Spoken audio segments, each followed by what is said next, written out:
格力和美的空调谁更好？这回你们真的不用再争了。你们看这台空调，又是格力，又是 GMCC， 这台空调你们还争谁更好吗？言归正传啊，有几位粉丝问某鱼1000多的格力空调能不能买？看来去年我们踩坑买到的格力贴牌的视频你们没有刷到，不过没事儿，我们再踩一次。本来用户说是格力的，要小3000才能卖给我们，我们小哥直接经验之谈，1000多就拿下了。不过这次你们不用担心，我们是不亏本的。一看外观，果不其然，大大的 GMCC 直接上当，贴牌无疑啊。这种不是说不能买，是安全隐患很多，小心后期的维修费比你的新机都贵。那怎么分辨这种贴牌呢？我们总结了以下几个技巧。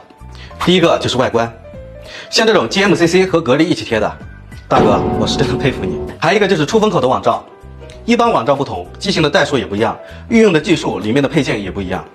而格力一般的是圆形的，而且4个角它不会空出来。第二个，我们就是看遥控器，一般都是这种通用的遥控器，而且我们用手机 NFC 遥控器的时候都不会有反应的。3，我们就是看名牌，贴牌机的重量和名牌标注的重量几乎是不一致的。这台76千克，我们一台肯定是没有的。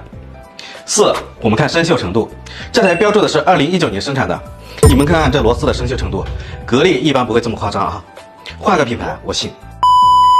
5，就是内外机配件了，格力有很明显的几个标志，内螺纹铜管、琳达压缩机、原生料扇叶，还有就是主板布局，这个不清楚不要紧，前面4点完全够你们用了。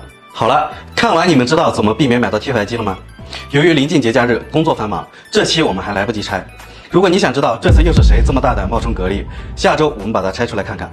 好了，视频制作不易，朋友们点个赞和关注支持一下吧，我们下期再见。